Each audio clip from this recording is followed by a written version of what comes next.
قبیلہ عبد القیس کا وفد رسول اللہ صلی اللہ علیہ وسلم کی خدمت میں آیا۔ آپ صلی اللہ علیہ وسلم نے دریافت کیا کہ کون سا وفد آیا ہے یا یہ کون لوگ ہیں؟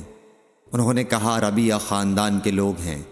آپ صلی اللہ علیہ وسلم نے فرمایا کہ مبارک ہو قوم کو آنا یا مبارک ہو اس وفد کو جو کبھی نہ رسوا ہو نہ شرمندہ ہو۔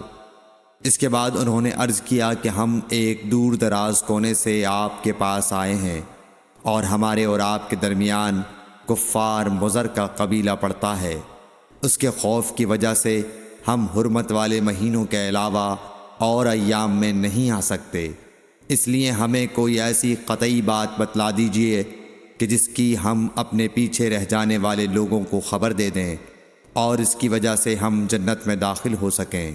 تو آپ صلی اللہ علیہ وسلم نے انہیں 4 باتوں کا حکم دیا اور 4 سے روک دیا۔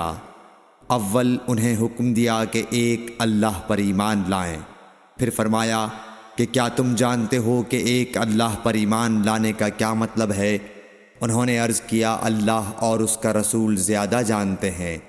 آپ صلی اللہ علیہ وسلم نے فرمایا ایک اللہ پر ایمان لانے کا مطلب یہ ہے کہ اس بات کا اقرار کرنا کہ اللہ کے سوا کوئی معبود نہیں، اور یہ کہ محمد صلی اللہ علیہ وسلم اللہ کے سچے رسول ہیں، اور نماز قائم کرنا، زکوٰۃ ادا کرنا اور ماہ رمضان کے روزے رکھنا، اور یہ کہ تم مال غنیمت سے 5واں حصہ ادا کرو، اور 4 چیزوں سے منع فرمایا، دبا، حنتم، مزفت کے استعمال سے۔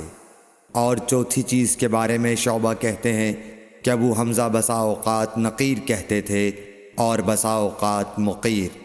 اس کے بعد رسول اللہ صلی اللہ علیہ وسلم نے فرمایا کہ ان باتوں کو یاد رکھو اور اپنے پیچھے رہ جانے والوں کو بھی ان کی خبر کر دو۔